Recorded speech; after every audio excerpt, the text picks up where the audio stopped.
That's Jay Walker. Okay. We're now live. Outstanding. Thank you. Thank you, Kayla. All right, guys, we're here on voting list number 16, which is Senate Bill 275. We read this bill across to you guys yesterday to give everybody time to, ruminate and think about this bill. We received the amendments, but we resolved them. I believe Delegate Chee's amendments resolved. Delegate Watson is no longer putting an amendment in. Are there any other amendments that we did not receive or did not receive in a timely manner? Delegate Charkoudian. Thank you, Mr. Chair. I just still have the concern that I asked about yesterday, and it may be that I'm not understanding. I did ask for an amendment. I'm not sure it hasn't arrived yet, but my concern about when people have to take their other leave before they can take this leave, if the protection against basically being let go follows into that earlier period of leave. So let's say I have 2 weeks of vacation, and then I'm going to take my 12 weeks because I'm having a baby. So I start taking my 2 weeks of vacation. So the 12 weeks that I take I'm protected in my job under the way this is written, if I understand this correctly, but my 2 weeks in that 2 week period before I start the 12 weeks, it's not clear to me that I'm protected. And I don't have the amendment back yet, but What was your amendment trying to do? Protect me during the 2 weeks. So anytime that so I guess the way your amendment will be written is anytime that you're taking leave, your job is protected? No, if you're taking your PTO leave in order to shift into this family leave, this leave is protected. So if you're required to take your PTO leave before you shift into this leave, which is protected, then you can't be fired during that period where you're not in this leave yet, but you're in your PTO leave because you had to take that to get this. And to be clear, you can still be terminated, but it's for cause. Well, correct. Right. Yes. Okay. And counsel, is she correct in the way she's viewing it? I know that was not the intent for some person to be, obviously terminated while they're taking the mandatory leave before they can enter into this program. Is her interpretation correct that under the way the law is currently written, they wouldn't be protected? I guess they would have, the easiest way to say it is you would have the protections you currently have under Maryland law, which under Maryland law, you're currently an at-will employee anyway. And your employer, can, if they decide to let you go, they can let you go. And so those same things would apply until you come up under the protections in this bill. So the current law as it stands right now would apply until you come under this bill. And Delegate Charkoudian, you do not have that amendment? It's not come back up from the amendment office yet? They said it's coming, but the idea was just to say, if you're taking your PTO in order to shift into this, then the same protections in here apply during that. I understand the amendment. I see your point. I'm just not sure policy-wise on how to do it with such short time that we have. Okay, I hope that I got it right, and I apologize because I just got through this, when we got it while we were on the floor. I guess something we may be able to do is if it comes late, take it as a floor amendment. Bob, does that sound like something we can do? Yes. Because otherwise we can't keep staving off. I got it, Mr. Chair. Thank you. Okay. I appreciate it. Thank you. Delegate Adams.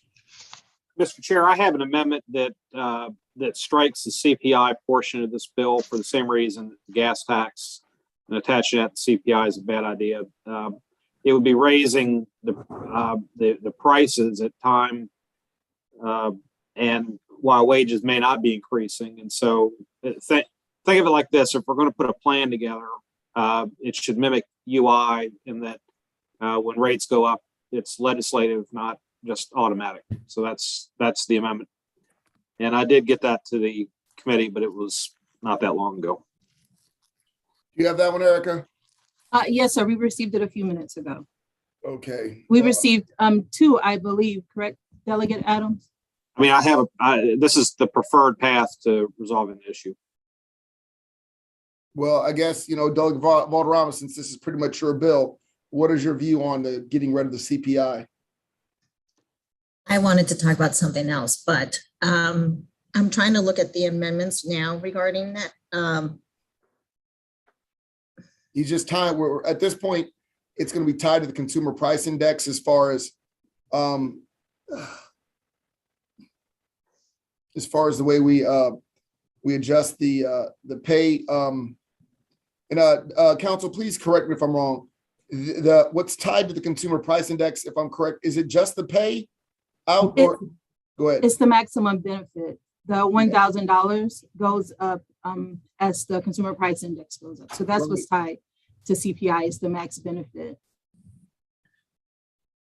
I was just gonna say, I don't want any of the, like, regarding the CPI with benefits, regarding the person receiving the benefits, I would not want it to be negatively impacted. So if this amendment of Delegate Adams would, I'm not the lawyer, right? So if it would negatively impact in that way, then I would not. Well, I guess the negative impact will be subjective as far as what we believe. Is it something we do policy wise or something we just, it would be do automatically? Now, under the CPI, council, could it ever go down? Could it go Sure. up and then Sure, come the back consumer down? price index goes, it fluctuates. So It goes up and it goes down. The CPI doesn't kick in for the increase until 2026, correct. that particular year.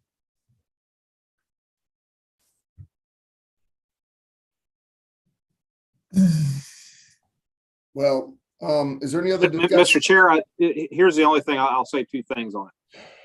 One, unemployment insurance, by taking this amendment, you're copying something that's already done in Maryland law. And then the second point I'd make is, how would you ever get an honest actuarial analysis without having some static funding max? Well, you're also Yeah, I talking mean, about just predictability too, correct? That's correct. And it's also trying to create predictability. So the amendment is honestly trying to, I'm not going to call them guardrails, but at some point in this bill, there's going to be an actuarial study. I can't imagine what that would look like over the next 4 or 5 years as they're trying to tag inflation to. Yeah, I do understand. We had the same issue with gas tax and unemployment insurance. Well, obviously, this is the will of the body on this one.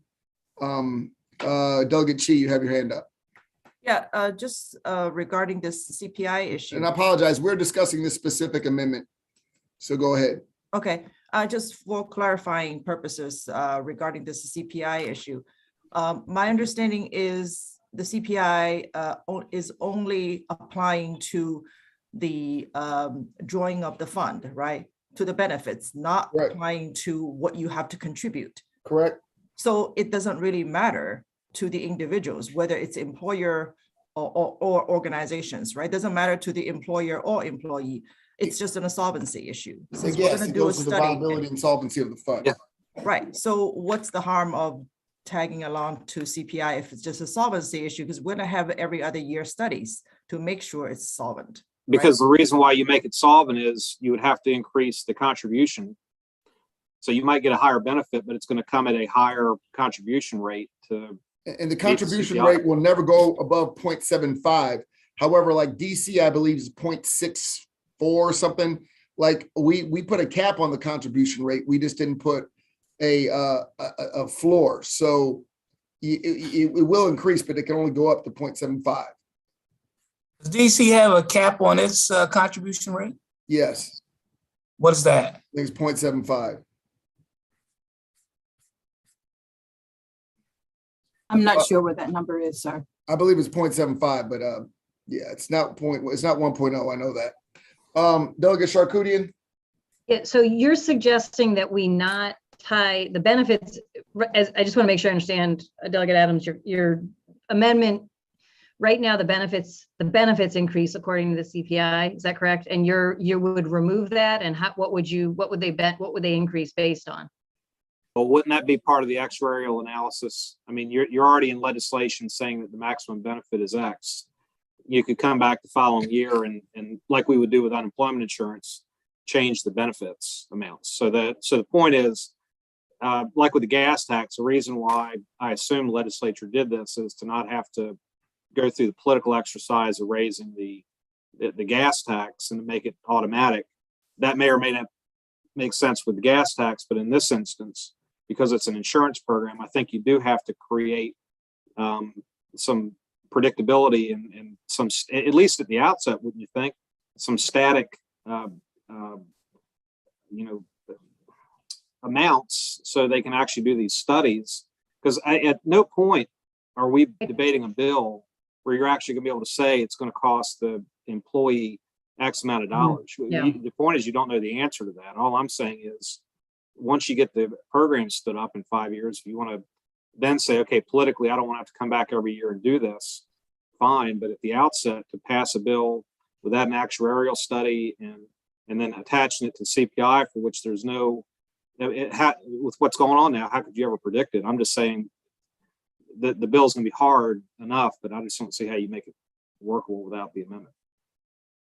Yeah, thanks for the answer. Mr. Chair, yeah, I would resist this amendment because I think that it's important to have an ability to your point about inflation, if someone's depending on this to have the to have the benefits increase without us having to come into session and make that decision every time. And I trust that economists and actuaries have systems in place that they can use to estimate, even in somewhat unpredictable times, that there's enough tools in place that they could do the actuarial study, even at a time when inflation is a little bit out of the ordinary.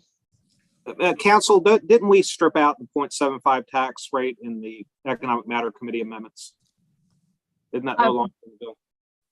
No, there is no 0.75 anymore because it allows the department to do a study. There's a study that has to be done to determine. So we're not capping the benefit, nor are we capping the contribution rate. I had put in the chat, Mr. Chairman, that Delegate Charkoudian had said it verbally. I put it in the chat as well as to preferably resist. You asked for my 2 cents. There it is. Okay. Delegate Mouts. Yeah, I just want to speak up in favor of this. I mean, it just adds accountability to, I mean, what's going on. It adds some control. It's not a. Now, can you hear me? We could always hear you, Johnny. Okay, gotcha. I just want to speak up in favor of this. It's not hostile to the principle of the bill. It adds some stability to the formula that's being put together, and it adds accountability. There's The a lot question of. okay, go ahead, Johnny. I apologize. No, that's it. Well, the question I had, colleagues, was what Delegate Sarkoudian said is, we understand the predictability. Obviously, that has more to do with the viability and the solvency of the fund. The question really does come down to, the reason we're providing a payout is for individuals to survive during hard times. And her point was that if, and again, I'm not speaking for her, to my understanding, her point was that depending on, the CPI, $1,000 might not be what they need. And that this would provide a way for individuals to get what they need, because that's the overall goal of this bill. And how would you respond to that, Delegate Adams? Someone that makes $1,000 a week should not necessarily be the beneficiary of an arbitrary CPI increase in the amount of money they draw. So politically, if somebody's making minimum wage or making a bit more than minimum wage, let's say $700 a week, it doesn't follow. You need to be able to have a program in place that is actuarially sound. And I just don't see how you can do it with how the amendment came through with Economic Matters Committee, because we're not capping the contribution rate. So you have to sell it to the employees that somehow or another, we're going to create a rate that we don't know what it is today. And once we create that rate, it has to go up, because ultimately it's tagged to what they're going to be getting paid. So it's a circular thing, and it's not how insurance. Look, I don't think that this is a good idea to begin with. You're trying to create an insurance plan before you do the actuarial study. You're trying to put a benefit together, trying to figure out what the cost is, and we're doing this backwards. And my only position is, if you're going to do it backwards, at least give the Department of Labor some constants to work from, one of which would be to get rid of this CPI index. That's all. Delegate Mouts, is your hand still up on this amendment?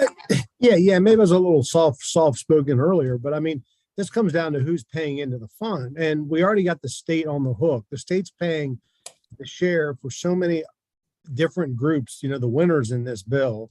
The state's paying the share for the workers who are being paid under $14 an hour. I can't explain why that's in the bill, but you know, and if the CPI is adjusted and the contribution, which is really a tax, doesn't amount to what needs to be there, the state's going to have to pay more. That's why this amendment makes sense.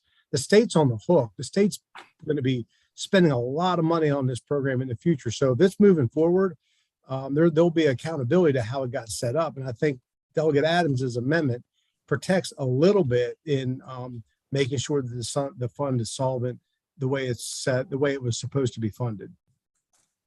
Okay. Any other comments? Griselda, Chris, your hand is up still. I'm sorry, it was up for a different issue. I'll take it We're down. discussing this amendment. So Right. on this amendment, are there any other questions or discussion? Seeing none. Is there a motion on the floor? Move unfavorable, Mr. Chair. Second, Second. All right, let's go through the list then. Delegate Crosby's excused. Is this on the amendment? This is just on the amendment. You want to do a voice vote? Sure. All those in favor say aye. Of all those in favor to the all those in favor of the unfavorable on the amendment, say aye. aye. Aye. All those opposed? No. No. Okay, clearly the ayes have it. Party line vote. What's your next amendment, Chris? I'm sorry. No, So I no, want- no. I mean, Oh. Delegate Adams, I apologize. That's okay. I got to be more professional. Delegate Adams, I know you had more than one. Well, it's important to me, and which is why I drew the second amendment, which is a middle of the road. Instead of doing it where you just blank the CPI, we cap it at no greater than 5%. By year? Yes. Is there any discussion on the amendment? Can you repeat that? I'm sorry.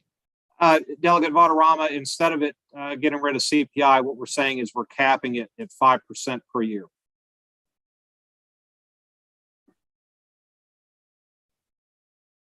It means it cannot be raised any higher than 5%. Delegate Charkoudian. Thank you, Mr. Chair. I think that I would be opposed to this amendment for the same reasons, which is that if inflation is significantly higher and one needs to take leave, one needs the replacement at a higher rate because the cost of living is higher. Thank you. Delegate Walker. Thank you. What is normally CPI? I mean, CPI is normally well below 5%, right? It's like in the threes, correct? From what I saw online, Delegate Walker, CPI it literally does fluctuate. Yes. I mean, what's the highest it's been? If you give me a second, I can pull up the index right quick. Yep, like within the last 10 years, run an average on it.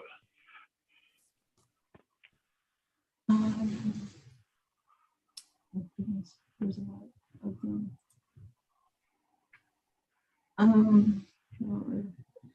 So I think in February it was like CPI for all items rises 0.8% in February.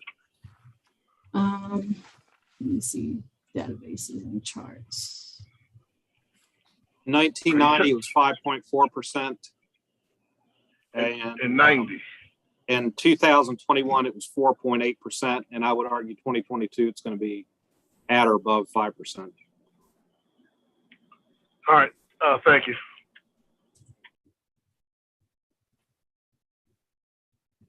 Any other conversation or discussion? Delegate Pippy. Yeah, I just would be remiss if I didn't, just say it, but for the same reason that those that oppose these amendments are saying that in a recession and during inflation, the recipients need the money more so, or they would need more of it. I mean, you could make the same argument that the people that this fund takes money away from is going to also have the same impact. I mean, you're essentially during inflation taking money away from businesses and employees and such. I mean, it's. But we can agree that money's not going to increase regardless of inflation, correct? No, but I mean, the money's coming from somewhere, you know, so I mean, Correct. to try to add some guardrails to this. Because I guess the issue that I'm understanding is the guardrails are only about the amount withdrawn from the fund. Those guardrails don't at all affect the percentages, because we're going to get that split done through a study, and it doesn't of the contribution or the actual percentage amount. So those will remain constant regardless of the CPI. So that number won't change just because there's a larger drawdown during a recession. Yeah, but the bill hasn't been voted on yet. So, I mean, I got you. I just want to make sure when you're saying that, I get it. understand this amendment only applies to the amount of money that can be drawn down. It doesn't affect the employer's contribution or the employee's contribution or the overall percentage to be contributed by per employee. Yeah, my only point, and I'll just, because we're talking philosophically here, but right now, this is not law. And right now, people's money is only going so far because of the highest inflation in 40 years. And so putting some guardrails on this raging bill, is probably not a bad move. I mean, it's. And I will be, just for your own edification, delegates, the Board of Public Works, in its infinite wisdom, can also decide about the increase or decrease, depending on the state of the economy. We do have those guardrails in there. It's like a may versus shall issue. I mean, we can't make them decrease it, but they're We allowed could to. put an amendment to this bill and make sure that don't increase it, is my point. I understand. I would just, okay, yeah. I'm not telling you to vote for the amendment or not. I'm just letting you know there are some guardrails in place. They may not be to your exact liking, but we did try to, deal with this as we move forward. I got you. All right. Okay. Are there any other questions? Do I hear a motion on the amendment?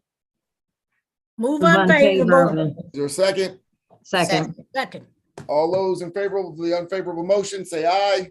Aye. Aye. All those opposed, say nay. No. The ayes have it. Are there any other amendments? Delegate Pippy, your hand's still up. Take your time, buddy. Take your time. We're good? Outstanding. Were there any other amendments? Delegate Valderrama. Yes, thank you, Mr. Chairman. So I don't have an actual amendment as it was brought to it was at discussion, but I wanted to ask if it would be looked upon favorably. You had mentioned earlier to Bob, if with regard to Delegate Charkoudian's amendment, if it could be taken as a floor amendment. There's some language I wanted to find out amongst the committee here, if it was the will of the committee. I wanted to ask the reprint showed on, what section is this? 8.3703. If we could discuss if it would be all right to restore that language. I wasn't really, I don't know if it was taken Which up. language you're talking about? 703 is a fairly large part of it. Oh, I'm sorry. So the first, let me enlarge this, 8.3-703 up to the A and B. Not. This is the top of page 19, the language Right. that allowed Yes, the, sorry, Erica, page 19. to use the paid vacation, paid sick leave, or other paid time off under the employer's policy to replace the covered individual's wages. We struck subsection A and B because the covered individual shall employee provided. Go ahead. Right. So what I was going to ask, Mr. Chairman, was that if that was not the will of the committee, I had some alternative language.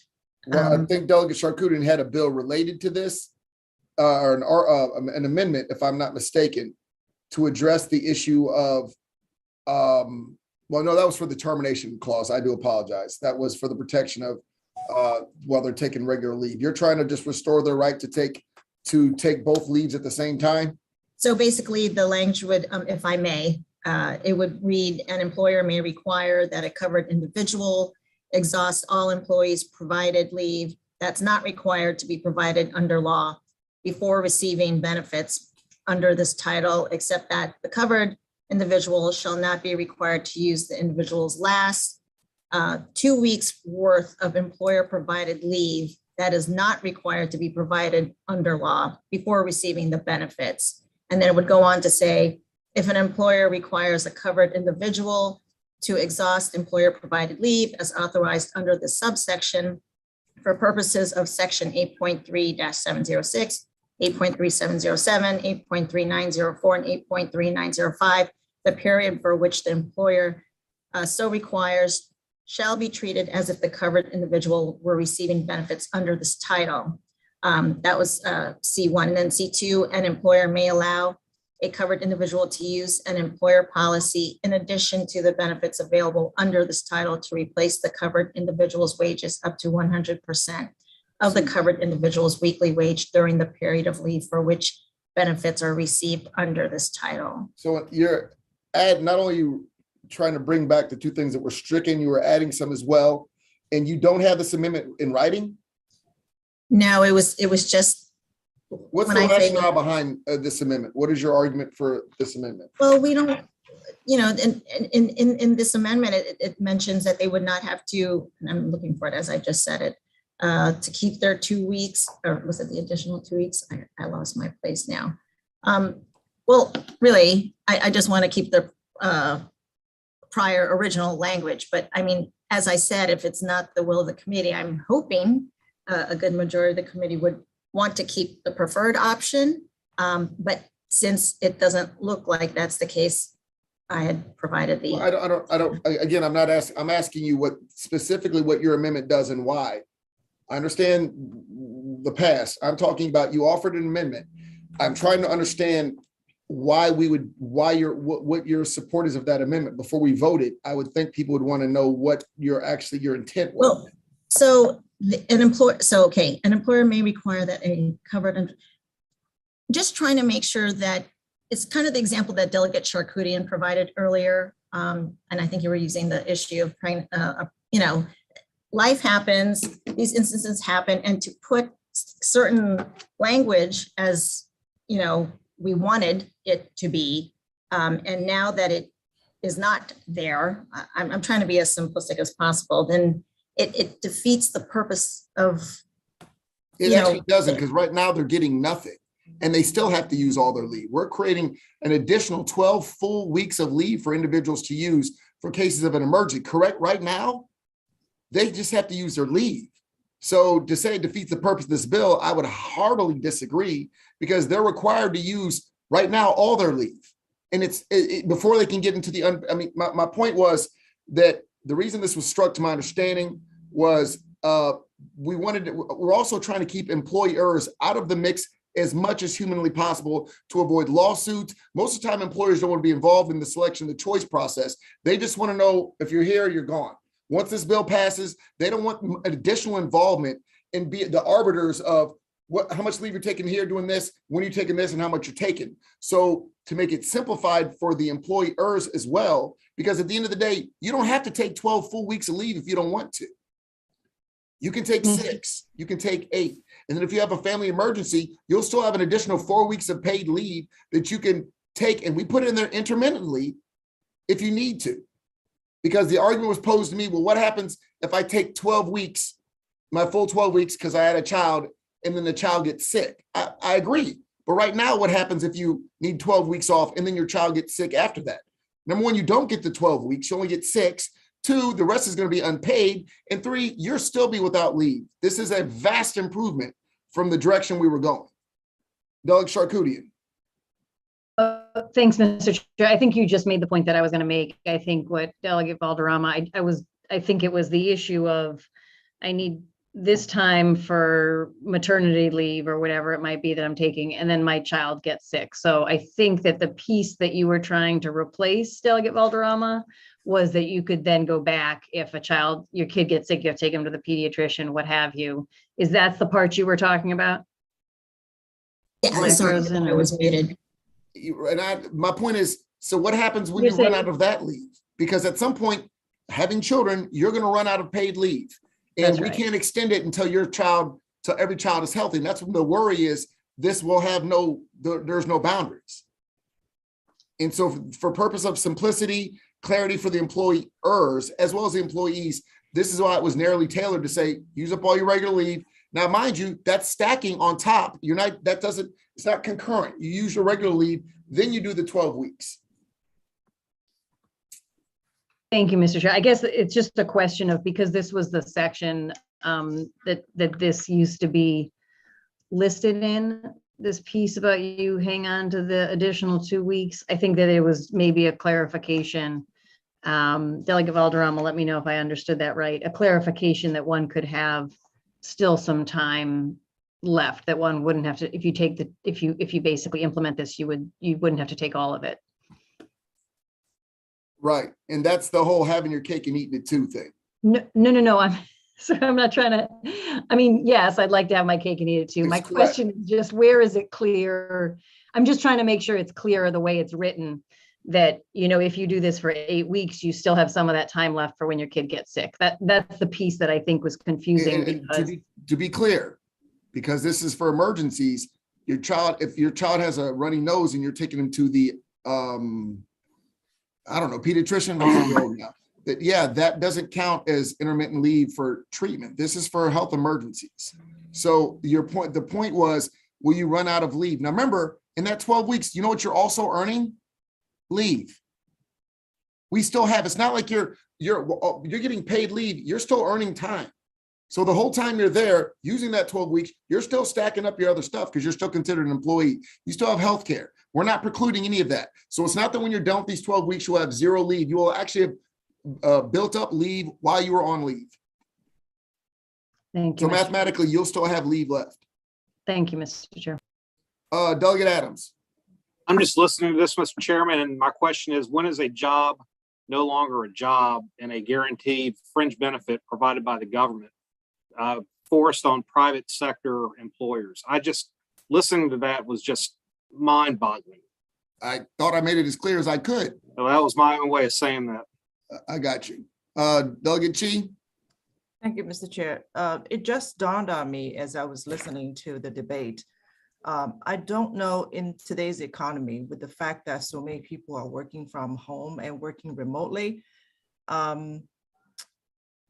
caring for a newborn or adopted child or a sick relative, for example, that would require you to take the leave may not preclude you from actually performing some part of the job, actually, right? Correct. So what does that mean? Well, again, that's why we allowed intermittent leave for hospital visits, things of that nature. You don't have to take all 12 weeks. You can take 8, you can take 4, because remember, you're not getting your full wages. Let's be very clear. The most you'll make in a week is $1,000. I think you have to, anybody making 62,000 or more, you're capped out. So, but for the lower income folks, it's very helpful because it does replace a larger portion of their salary as well. But yes, you don't have to take it all. You can take portions of it and you can continue to work from home if you have that option. But we also have plenty of people in the workforce that don't have that option. If they're retail, things of that nature, they would still like to, be able to care for a sick or a loved one and not have to make a decision between paying their rent and caring for their loved one. So in other words, a person could be taking 12 weeks or whatever weeks of leave without actually having to draw the full benefits because the employer is still continuing to pay them because they're able to perform some part of the functions of the job? I don't believe that's how you have to do intermittent. So you're not allowed to double dip. If you're getting a paycheck from your employer, you cannot take out of this insurance fund. This is for people that are taking leave. Now, if you're leaving, if you have, if you have to take 3 times a week, you're going to chemotherapy, and that's a treatment by a doctor or physician, and that times you can collect on this a percentage of your income. Because let's say you run out of leave, you no longer have any leave, but this is a consistent thing you're going to do for a full year. This does allow for intermittent care and allow you to receive some kind of paycheck. Okay, so it's either or. Okay. Yes. Yeah. Okay. Thank you. Delegate Mounts. It did. Was there any amendments dealing with Department of Labor so this doesn't go into Beacon? No, sir, we didn't receive anything dealing with the Department of Labor, and that's not going into Beacon. So they can, okay. I was just wondering for when you're trying to get your benefits and trying to get your claim, it's it hadn't worked well so far. but I just thought I'd ask if that was. It's also why we have Department of Labor working in conjunction with other groups to find out the best way to implement this. So they're not just stuck on their own when it comes to promulgating these rules. Yeah. Hey, Delegate Howard. So usually when someone's hired, they get, week, 2 weeks based on time and service. So somebody will be able to accrue paid leave while they're on paid leave for these 12 weeks. So they are double dipping. Okay. Okay, so you're good with that. Okay, just wanted to make sure of that. I mean, and then, no, just clarify. So you know, when you take regular leave, right? When you take a week's leave, you know that you still you earn leave that week that you actually were off. If you have a leave earning system like you do in the military at 30 days a year, at so many times hours, times X, times weeks, a lot of these positions are negotiated up front. No, we They're have a going to hire leave you, requirement, we give you Maryland. 2 weeks of leave. You have a Healthy Families Act. You're earning leave regardless of whether you're taking it or not. We already have that. Okay, so you're earning that leave regardless if you're taking it or not. Yes. Then you're earning your regular leave from your job, which is paid leave also while you're on this 12 weeks of leave. I'm just trying to depending on if they walk offer that or through not. this. Yeah. Now Okay. that's what they have to offer. I know you're required to provide so many days Mhm. for Healthy Maryland family workers, something so and so, and that's all I know is the requirement. So say somebody's a project manager and they're on their leave, they're on their 12 weeks of leave. Yes. Something comes up. They need that person to respond. They're working from home, whatever it is. And that person's I'm on my designated leave, but I'm, happy to help the office or help the team out. Most people are team players. And what protections, I guess, does the employer have to come back and say to the employee, like, we're going to give you 4 hours back? Or, how does that work? What if there's a violation? Is there an employer? Is that a violation on an employer to contact an employee and say, oh my God, I'm so sorry, but we really need your expertise on this. We have a timeline that needs to be collapsed because XYZ went sideways on building this hospital. And you're the only one that is the project manager on staff that can really help us. We know you're on leave. Nothing precludes an employee from volunteering up some of their time. They're just not going to be double dipping. Nothing precludes an employee from answering questions and saying, here, my files are in here. Let me email this to you. This is who you'll want to contact. Nothing precludes that. Yeah, but that's not what I'm talking about. As a project manager, you sit down and you create and or collapse a timeline. You don't say like, here's this email to this link to this other person. You do that. So, and that takes time. That I understand requires what project manager is, sir. What I'm saying is during that time that they're taking care of their family, sick or loved one, that they should not be expected to work. And if they don't answer their phone, they should not be penalized. If they choose to step in and help you out, the understanding would be they wouldn't be coming back to work full time. They're just answering a few phone calls or emails. Okay, so there's no punishment for asking somebody to volunteer some of their time. Okay. And you can't force anybody to come back to work. If they choose not to answer the phone, that is what it is. But you're right, there are team players that will give it their all. Go ahead, Delegate Watson. Yes, thank you, Mr. Chair. I apologize that I was about 15 minutes late because I had to testify on a Senate bill. So I'm confused as to exactly what we're doing. Are we going through amendments offered by committee members? I think I've made a mistake, as my counsels pointed out. Thank you for pointing that out too, Delegate Watson. We were supposed to vote on the committee amendments first, but we got involved in a discussion. So okay, so have we even reviewed the committee amendments yet? We're going to. Okay, because there is something in there that answers Johnny Moutz's question from earlier, but I'll just go with whatever process you want to use here. Well, the process got loose, clearly. I apologize for getting sidetracked. I was trying to move this along. Delegate Turner, Delegate Arentz, if you don't have questions, because we don't have any open amendment right now, I believe, I would like to address the amendments, get those adopted so we can move this bill forward as amended, talk about other amendments afterwards. If you're fine with that, councils. I'm still new, a new chairman, so I apologize, committee, for getting a little bit out of order. Madam Council. That's okay, sir. So the amendments, there are some slight changes from yesterday. We went yesterday section by section with an initial draft of amendments.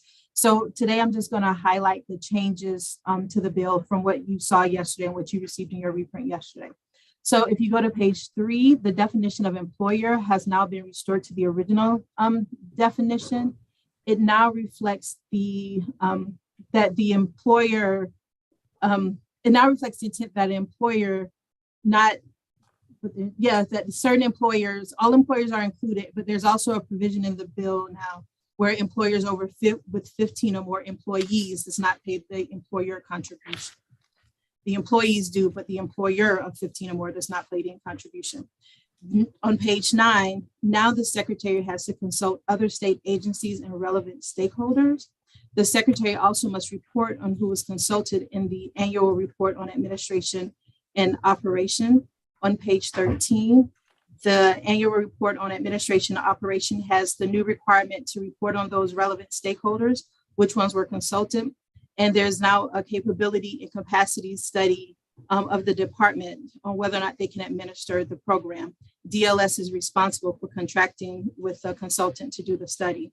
On page 15, contributions are now limited for employers to employees with 15 or more employees.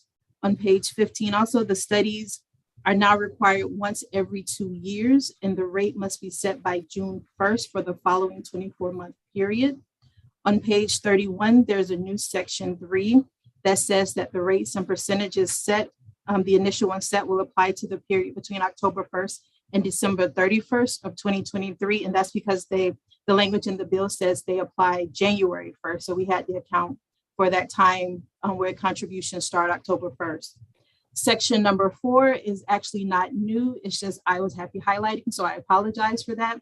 And there's also a new section 9 that applies the consultant report contracted by DLS to study and make recommendations on the capability and capacity of the department to implement and administer the act. Those are all the amendments. Do I have a Those are motion the on changes from yesterday. I'm sorry. No, I was just saying those were the changes that were different from the amendments we discussed yesterday. Thank you. Do I have a motion on the amendments? Move an Approval of amendment. amendments. Second. All in favor of moving the amendments, say aye. Aye. Any opposed? No, aye. The ayes have No. it.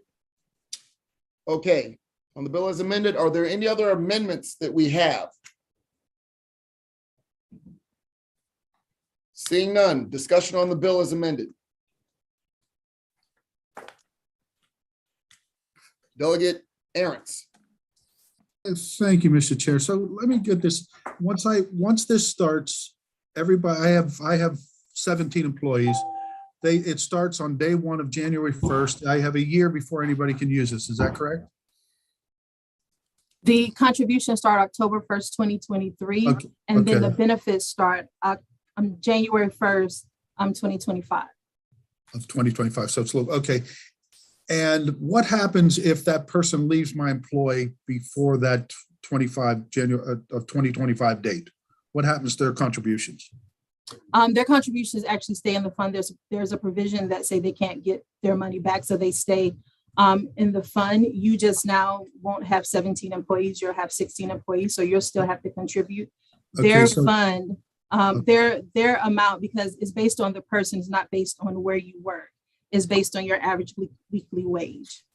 Okay, so they've paid 75% of this, I paid 25, so they leave the state and their money stays with the state. Correct. Yes. Okay, so let's say I do hire them and it starts that date. What about if I hire them after 2023? When can they take advantage of it? No If one I- can get benefits until January 1st, 2025.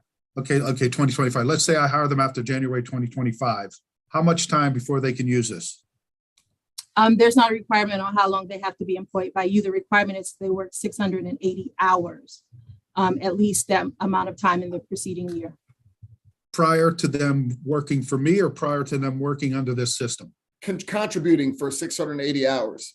Okay, so they could have been with somebody else and it came to my employee and they're going to be able to collect the full ride, right?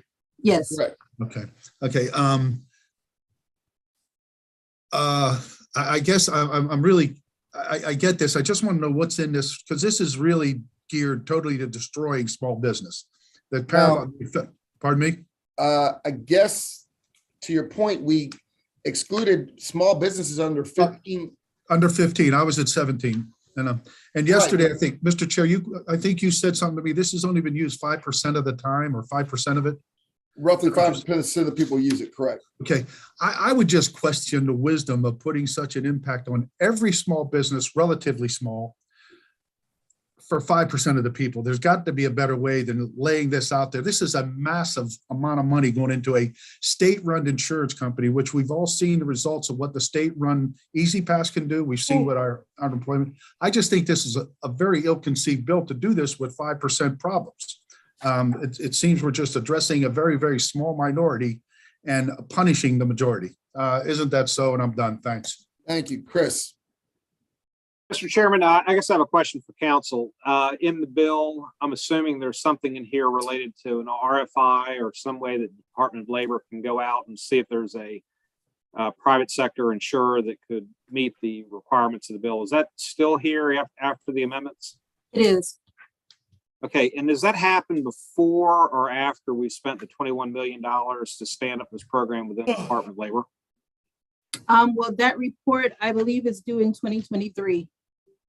Hearing. For the RFP. It has to be done by next year. Okay, so but my question is, are we going to spend all this money as a state doing studies and doing the stand up of the program, hiring employees, and then after we've done that, then we're going to have to, okay, we give them the chance to go out and get an RFI to have the private sector perform the insurance program. It seems backwards to me. Why wouldn't we give the Department of Labor out of the gate the ability to do an RFI and try to see if there's a private sector solution? So the way the bill is drafted, it has to be done on or before a certain date. Nothing stops the department from doing it immediately. I'm sorry, sir. No, I'm saying the expectation is they'll be working on that simultaneously to trying to figure out what their structure would be. Because again, that's the drop dead date. They can do it anytime before. So specifically, we're talking about AFLAC. I'm familiar with AFLAC. Yeah, in our business. Plenty of others, yes. Okay, I'm sure there are. The point I'm making is that I just simply can't believe that we would, because we put in the budget $21 million to stand this up, and it was specifically related to the Senate bill. Why we wouldn't just say to the Department of Labor, unless we can't figure out how to do this through the private sector providing this insurance, only then should we look at doing this ourselves.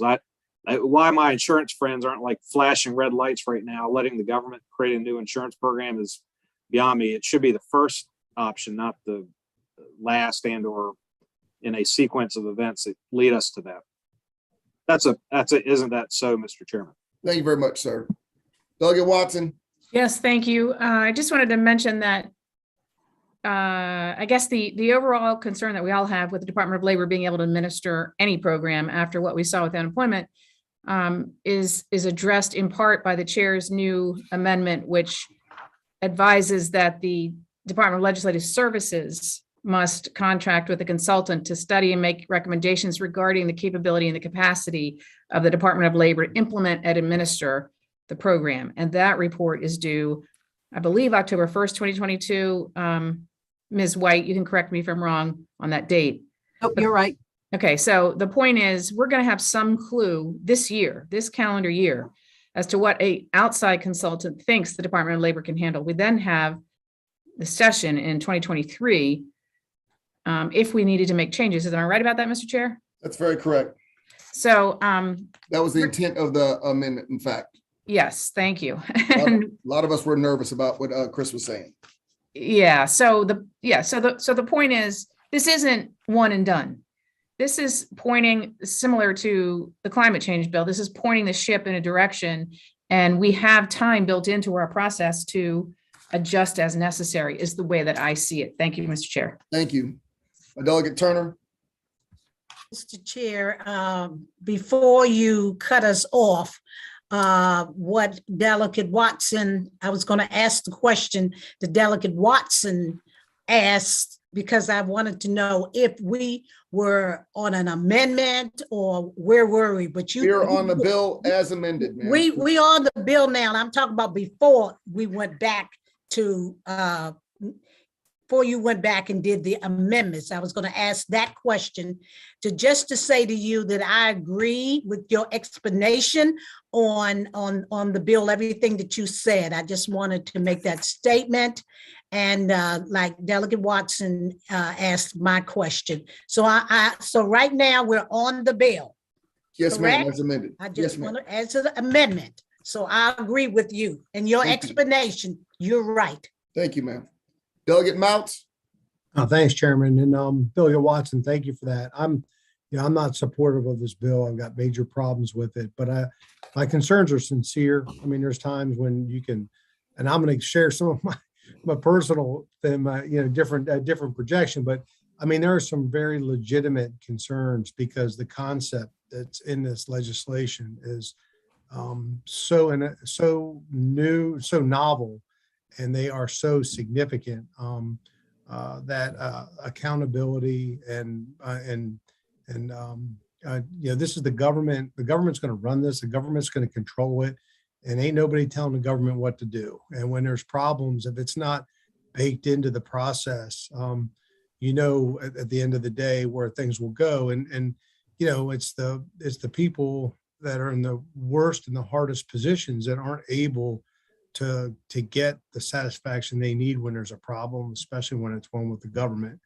But on another note, with this legislation, you're not going to be participating in this program unless you work. And if you work, you're gonna have to participate in the program. And that participation is a mandated contribution. And it's called a contribution, but it shouldn't be. It's a tax. This is not a tax increase. This is a new tax. And and there's no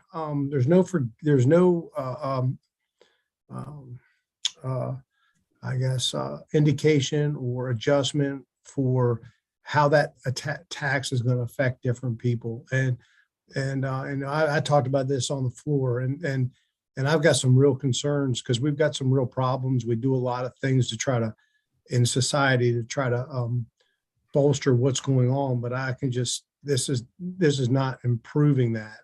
It may help in some circumstances, but I know exactly where it would cause problems in other circumstances. And for the life of me, when you have a situation where you're going to have the government pick up the tab for employers who pay less than $15 an hour, is just, I don't understand that, because the job market, the minimum wage out there, it's well above $15 an hour right now in most instances. And I don't see where the policy is that we're going to have the government pick up the tab in that scenario. I just wanted to share that with everybody. Thank you for the opportunity. Thank you, sir. Delegate Walker? Thank you. I just want some clarity. Why was the 15 employees used instead of like 25 employees if you were to qualify as a small business? I know we've changed it from time to time. Why do we go with the 15 instead of 25? It's consistent with healthy working families and other legislation that we've used. We've limited to 15 employees.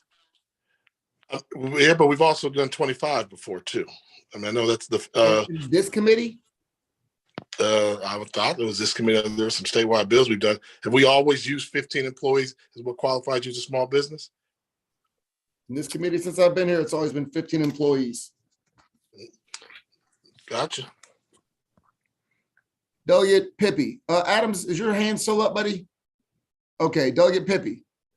Hey, Mr. Chair, I can't remember if we talked about this or not. Is there a lockbox on this fund? Yes. This can only be used. This can only be used for to pay this out. Where's that? What page is that on? Page 14, line 6. The fund may only be used for the purposes of this title. Discussing the fund. All right, thank you. Thank you. Delegate Impalaria. Yes, I have to agree with Delegate Maus. This is a tax, and it's a tax at a time when fuel prices are up, energy prices are up, food prices are up, clothes prices are up. So this is money coming out of people's paycheck that are barely making it, which that's a tax. And it sounds like what we're saying, and I've heard this saying before, we're flying the plane as we're building it.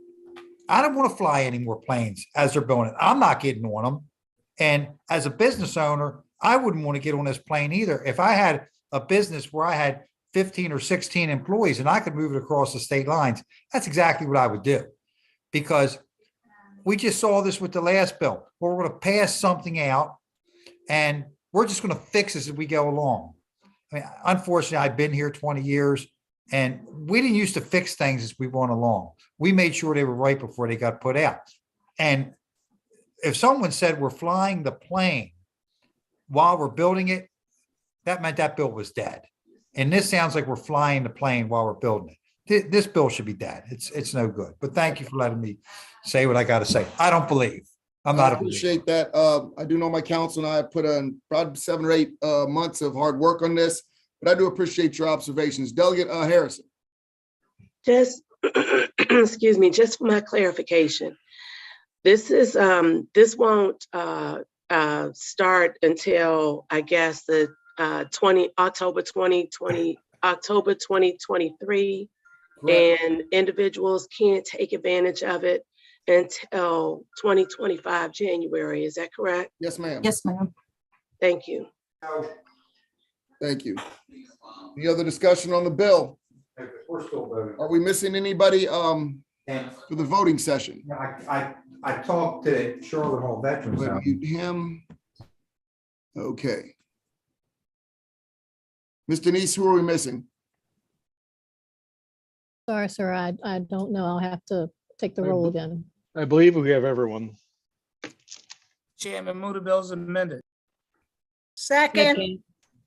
Okay. All those in favor of moving the bill as amended, say aye. I apologize. Aye. Aye. Let me do this. Let me do a voice vote. I apologize. I'm not gonna do a voice vote. We'll do roll call. Delegate Branch. Aye. Delegate Brooks.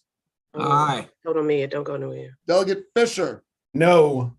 Delegate Queen. Yes. Delegate Turner. Yes. Delegate Rogers. Yes. Delegate Harrison. Yes. Delegate Jackson. Yes. Delegate Pippy. No. Delegate Mounts. No. Delegate Carey. No. Delegate Impalaria. I'm going to wave as you guys fly by. So my answer is no. Thank you. Delegate Valderrama. Aye. Delegate Walker. Yeah. Delegate Chi. Yes. Delegate Adams. No. Delegate Ernst. No. Delegate Fennell. Yes. Delegate Charkoudian. Yes. Delegate Howard. No. Delegate Watson. Yes. The chair votes yes. Bill passes. Colleagues, thank you for your time. Yes? You have to call me Mr. Chair. Oh, I apologize. I didn't know you were still, that you were actually on there, Brian. Yeah, I was trying to avoid it. Mr. Vice Chair of ECM. No. Thank you. Apologize. We already had the vote still. Bill passes, moves on to the floor for second reader. Thank you guys very much for your time and your discussion and discourse. Thank you. Hey, Chairman. Yes, sir. What's our schedule for tomorrow? Do you know? I honestly, man, I'm flying by the seat of my pants. Use a phrase that Rich loves. I have no idea, buddy. I'll let you know as soon as we find out something, okay? Thank you. Take care. I don't want to be on that flight either.